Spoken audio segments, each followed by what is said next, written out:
2 महीने पहले ये खबर सामने आई थी कि नरेंद्र मोदी सरकार ने चुपचाप भारतीय जीवन बीमा निगम का पैसा इस्तेमाल करके गौतम अडानी के कर्ज में डूबे ग्रुप को बचाने के लिए 3.9 अरब डॉलर की योजना बनाई।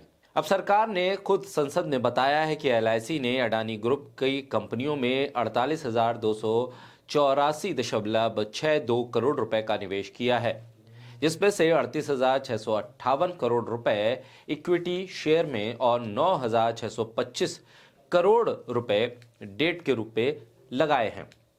वहीं निर्मला सीतारमण ने बतौर वित्त मंत्री लिखित जानकारी दी है, जिसके मुताबिक ये डेटा 30 सितंबर तक उपलब्ध सूचनाओं पर आधारित है।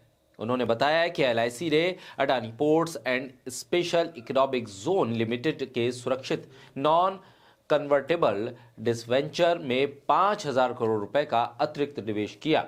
सांसद मोहम्मद जावेद और महुआ मोइत्रा के सवाल के जवाब में भेजे गए नोट में सरकार ने उन सभी प्राइवेट कंपनियों की पूरी सूची नहीं दी है जिनमें एलआईसी ने निवेश किया है। सरकार ने कहा है कि एलआईसी ने जिन कंपनियों में निवेश किया उनकी पूरी और बारीक सूची देना व्यावसायिक रूप से ठीक नहीं होगा और इससे एलआईसी के काम करने के ढंग और ऋण से जुड़े हित प्रभावित हो सकते हैं। सांसदों ने जो सवाल किए वो काफी महत्वपूर्ण और गंभीर हैं। जैसे कि पहला सवाल यही था कि क्या ये सच है कि एलआईसी ने हाल ही में अडानी ग्रुप में निवेश किया, जबकि इस समय उस पर विनियामक एजेंसियों की जांच चल रही है। अगर हाँ, तो इस संबंध में कुल कितना निवेश किया गया और इसकी जानकारी क्या है। दूसरा सवाल था कि क्या वित्त मंत्रालय या वित्तीय सेवाओं से जुड़ा विभाग यानी डीएफएस ने एलआईसी और अन्य सरकारी वित्त संस्थाओं को अडानी ग्रुप की कंपनियों में निवेश करने के लिए कोई निर्देश या सलाह जारी की थी? अगर हाँ, तो उसके विवरण और उसके पीछे की वजह बताइए। तीसरा सवाल पूछा गया था कि ऐसे निवेश करने से पहले किस तरह की ड्यूज डिलिजेंस, जोखिम मूल्यांकन या रिस्क असेसमेंट और डिफिशियंसी अनुपालन की प्रक्रिया अपनाई गई? क्या इस दौरान सेबी या आरबीआई से कोई सलाह मशवरा किया गया? एक और सवाल पूछा गया कि क्या सरकार ने इन निवेशकों के पॉलिसी धारकों, बाजार की पारदर्शिता और संस्थागत स्वतंत्रता पर प्रभावित प्रभावों की समीक्षा की और पारदर्शिता और जवाबदेही सुनिश्चित करने के लिए क्या कदम उठाए या उठाए जा रहे हैं। एक और पूछे गए सवाल में यह पूछा गया कि वर्तमान में अडानी ग्रुप की कितनी कंपनियों में एलआईसी ने निवेश कर रखा है, कंपनी वार इन निवेश की कुल राशि कितनी है, साथ ही एलआईसी में पहली बार अडानी ग्रुप की कंपनियों में कब और कितना निवेश किया था, इसका विवरण क्या है।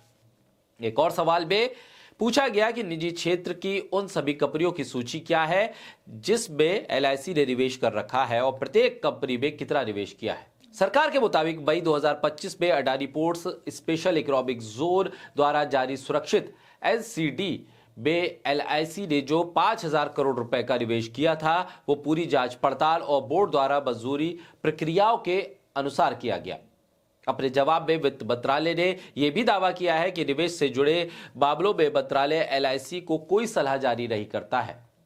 द वॉशिंगटन पोस्ट की जांच में खुलासा हुआ था कि वित्त मंत्रालय और उसकी वित्तीय सेवा विभाग यानी डीएफएस, एलआईसी और नीति थिंक टैंक नीति आयोग ने मिलकर एक ऐसी निवेश रणनीति तैयार की थी जिसके तहत अरबों रुपए अडानी ग्रुप के बॉन्ड और शेयरों में लगाए गए।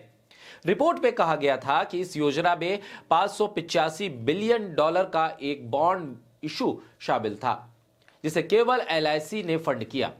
सरकार के जवाब में कहा गया है कि आमतौर पर एलआईसी के निवेश से यह स्पष्ट होता है कि वो एनएसई और बीएसई में सूचीबद्ध टॉप 500 कंपनियों में निवेश करती है और इनमें भी उसके ज्यादातर निवेश बड़ी कंपनियों में होते हैं। सरकार के मुताबिक 30 सितंबर 2025 तक निफ्टी 50 कंपनियों में एलआईसी के निवेश का कुल वैल्यू 4,30,776 करोड़ रुपए था, जो उसकी कुल इक्विटी निवेश का 45.85% है। एलआईसी का अडानी पोर्ट्स और एसईजेड लिमिटेड में 9,625 करोड़ रुपए का कर्ज निवेश है, जो निजी क्षेत्र में उसकी 5वीं सबसे बड़ी डेट इन्वेस्टमेंट है। एलआईसी का निवेश अडानी ग्रुप की 7 कंपनियों में फैला है: Adani enterprises limited, Adani total gas limited, Adani green energy limited, Adani energy solution limited और Adani ports and SEZ, Ambuja cements limited और एसीसी लिमिटेड।